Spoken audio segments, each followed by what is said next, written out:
बाबर आजम का one day cricket में एक और रिकॉर्ड। पाकिस्तान ने बाबर आजम की सेंचुरी की बदौलत दूसरे वनडे में श्रीलंका को 8 विकेटों से शिकस्त देकर सीरीज में फैसलाकुन बरतरी हासिल कर ली। बाबर आजम ने श्रीलंका के खिलाफ सीरीज के दूसरे मैच में शानदार बैटिंग का मुजाहरा करते हुए न सिर्फ तवील अरसे बाद सेंचुरी बनाई बल्कि पाकिस्तान के लिए ज्यादा सेंचुरियों का रिकॉर्ड भी बराबर कर दिया। रावलपिंडी क्रिकेट स्टेडियम में श्रीलंका ने पाकिस्तान को जीत के लिए 289 रन का हदफ दिया तो कौमी टीम के ओपनर्स फखर जमान और साइम अयूब ने 77 रन का अच्छा आगाज फराहम किया।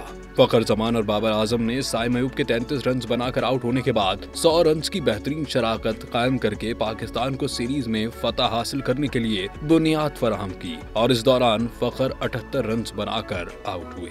बाबर आजम ने जिम्मेदाराना बैटिंग का सिलसिला जारी रखा और मोहम्मद रिजवान के साथ शराकत में अपनी सेंचुरी मुकम्मल की, जो 2 साल से जायद के तवील अरसे बाद बड़ी इनिंग है। रिजवान ने अपनी निस्फ सेंचुरी बनाई। कौमी टीम के साबिक कप्तान ने आखिरी मर्तबा 30 अगस्त 2023 को मुल्तान में नेपाल के खिलाफ 151 रन की इनिंग्स खेली थी और उसके बाद वो आउट ऑफ फॉर्म रहे। बाबर आजम ने श्रीलंका के खिलाफ 119 गेंदों पर आउट हुए बगैर 102 रन की इनिंग्स खेली तो ये उनकी वनडे करियर में 20वीं सेंचुरी है।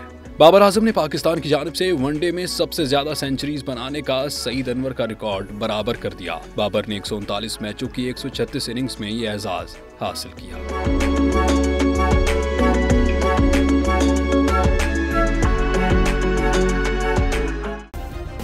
सब्सक्राइब करें और बेल दबाएं ताकि कोई खबर रह न जाए।